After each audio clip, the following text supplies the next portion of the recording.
In the so-called birthday book of Jeffrey Epstein, Lord Mandelson's message calling the socialite and sex offender his best pal caused embarrassment for number 10.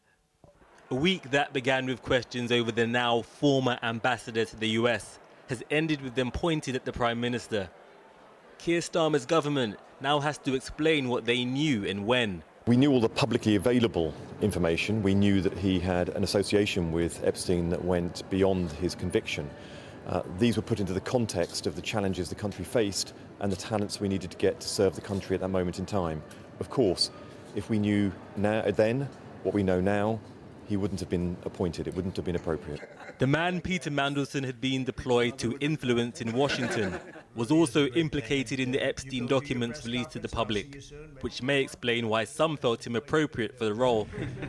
But the family of the late Virginia Giuffre, who was abused by Jeffrey Epstein and fought to expose him, called the Prime Minister's initial decision an error of judgment, when Mandelson's prior friendship with Epstein was already known. Mandelson's departure joins a growing list of what critics call U-turns and failings since Keir Starmer took office. Well, there are grave questions about the Prime Minister's judgment. This is the man who stood on the steps of Downing Street and said he was going to restore political integrity. And look where we are now. We've had 2 senior resignations in the space of 2 weeks. We've had the outrageous situation where the Prime Minister and the Labour Party defended appointing the best pal of a convicted paedophile to be ambassador of the US. The Prime Minister's authority is completely shot, and he and his Chief of Staff have some serious questions to answer over how this was allowed to happen, and we the Conservatives will be pushing those questions. And in the Prime Minister's own party, concern over their leader's performance has led to stories of plots being spun during the party's deputy leader election. The contest is between the Education Secretary Bridget Phillipson and the former Commons leader Lucy Powell, who is backed by this man. Andy Burnham has been heavily promoted as a challenger to the Prime Minister, but this speculation may be as far as internal dissent goes.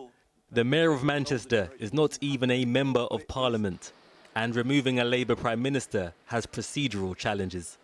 Talk of leadership change may be premature, but the Prime Minister is facing divisions in his party and his country. Keir Starmer responded to the weekend's rally against immigration that saw clashes between police and some protesters. The Prime Minister said that Britain is a nation proudly built on tolerance, diversity and respect. Our flag represents our diverse country, and we will never surrender it to those who use it as a symbol of violence, fear and division.